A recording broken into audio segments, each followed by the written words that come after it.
Well, it's great to be back. I can't thank all of you. It's great to see so many old friends, familiar faces. I'm particularly appreciative to the Lowell plan. It's wonderful to see you all continuing to support it the way you have for all these years, and particularly Jimmy and Rosemary, who I work with the most there, have been such a pleasure to work with. And they asked me to come back again, and I said, of course I'll come back again. But this is my third time I've spoken to you in about 6 years. And my parents came again. Say hi at table 24 when you,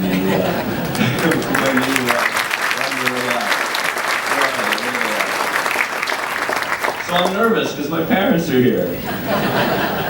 So I'm going to try and be as quick as I can. This won't be an hour and a half like the last time I spoke to you. This book has kind of changed my life. It starts out with kind of a scary story about Lowell. Lowell's featured prominently in the book, and then one chapter of the book focuses on actually accomplishments in Lowell. And I tell this story all over the country, and frankly, in Australia and other places, about what you guys accomplished here. Principally in, I guess, the 90s and the aughts.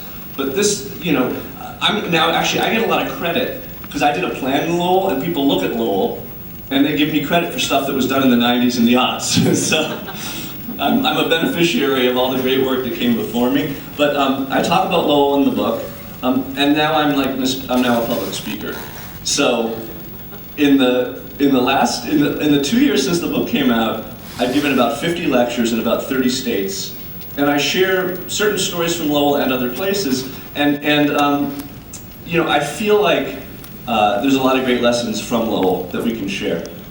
So I hope you'll all read the book. It's even better reading than the plan, if I can say that. And there's the plan again. That's what I really want you to read, though, is the plan. So if you read the plan and you want more, read the book. I was sure you were going to get it wrong.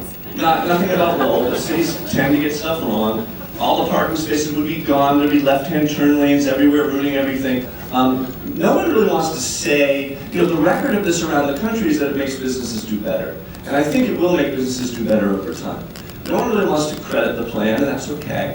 The guys in the coffee shop say business is definitely up, but they don't know why. Sweet Lydia's says for a number of reasons business is up, but then a lot of people see their shop now that they didn't see before, because I think they're just, the speculation is they're driving more calmly, so they're looking around and not looking for the faster lane, right, which is what you do on multi-lane streets. Only that now, I think he's a little biased. The guy at the bicycle shop is a huge fan of it. He says his businesses have improved, but mostly he just feels a lot safer on the street. The market, which I've never seen so busy, says business is exactly the same.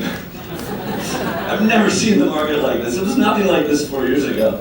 So the man was very straightforward saying, no, business is exactly the same as it was before. But one thing's for sure, with this Speedway, result, there's a ton more making out. And I'm sorry it's blurry. I wanted to protect the innocence of these people, but also I didn't want to be seen as I was taking the picture. So that's some of the things I've found here. Now, what I've learned. A ton of stuff, and some of the stuff is just to reinforce things I already knew. But I want to share these things with you today that I've learned a lot more about since I saw you last. The first is parking for cities and not just for cars. And they never produce the result that you expect. They create jaywalking because you push it, you think it's going to change, and then it doesn't. And they tell the pedestrian that they're kind of second-class citizens. And in fact, this one, we pushed it. Sorry, we were there at a particularly bad moment. We pushed it, and we looked at these, this is at the Triangle, by the City Hall. We looked at these lights for 3 minutes.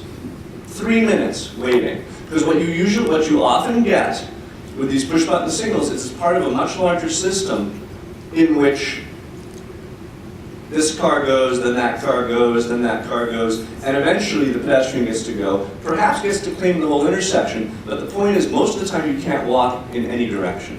But think about your route through the city as a pedestrian. Most routes are diagonal.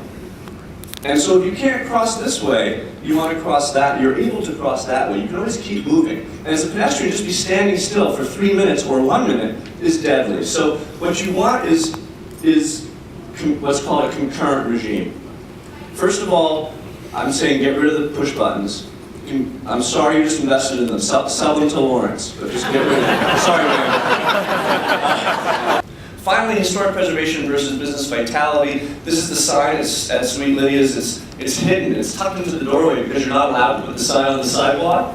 A lot of progress has been made in this discussion to allow people to do what they do in every other city. So this is a funny sign in front of a coffee shop. To put the signs on the sidewalk. But that's very different from an issue like, can we put, sandwich boards on the sidewalk, which should be allowed immediately tomorrow. Other issues like that, you just need to make sure that you're not bogging them down in this much larger apparatus, which is so necessary to preserve your character, but shouldn't impede your business vitality. Finally, the next 4 years, here's what I got. 1, understanding the evolution plan. This is a 20-year plan. When you plan in 20-year increments. That's the standard thing. I've now been doing 20 years of 20-year plans. And I have the pleasure of looking back and seeing some really big things that have happened. But 20 years means look around after 4 years, look at the plan. If you don't realize that, you can be disappointed. There's a ton of stuff in the plan which you haven't even begun to address, but that's okay. My old mentor, Andre Swanee, said we do 20-year plans because most plans, when you have a concept, there's someone who's in the way of that concept, and in 20 years they'll be dead. The point is, don't be disappointed, but the other flip side of that is don't lose sight. So this plan was created, and I'm pleased to see in Lowell, as opposed to a lot of other places that don't have the Lowell plan as an organization, the plan is still there as a document. I'm here to tell you there's nothing in that plan that I think is irrelevant 4 years later. And I'm hoping that while you're not disappointed, you're also not losing sight of what's in that document as you aim towards your longer term goals.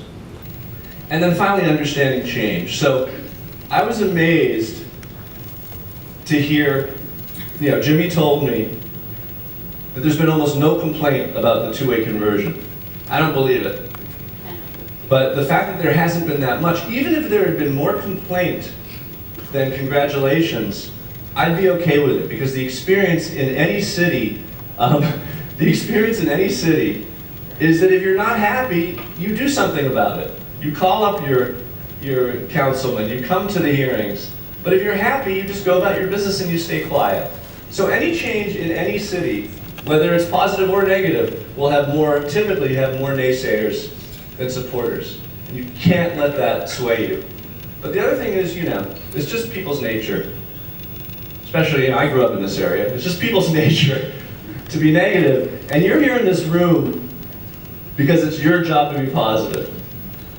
And, sure, there's some crime downtown. There's crime in the whole city. The risk to you guys walking downtown, the kind of crime that's happening downtown is, except on very rare occasion, not a risk to you folks. And I think, I think it doesn't even deserve mentioning. But the point is that people listen to you guys. And I've never actually said this in a talk before, but I think perceptions are super important. And your place is gorgeous. Your town is gorgeous. It's unique. It's, it is truly, in America, it's one of the most, there's nothing like it in America. You come here and you see something new and better than a lot of places. And I showed up, at this corner yesterday, as I have many times, and I felt like I was in Europe. And I said, this is really a beautiful city that has done so much over so many years, thanks to the Lowell Plan and thanks to who knows what.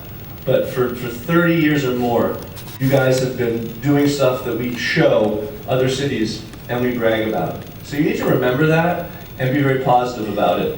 So I'll see you again, and the wrong picture. I'll see you again. I hope to see you again in 4 years.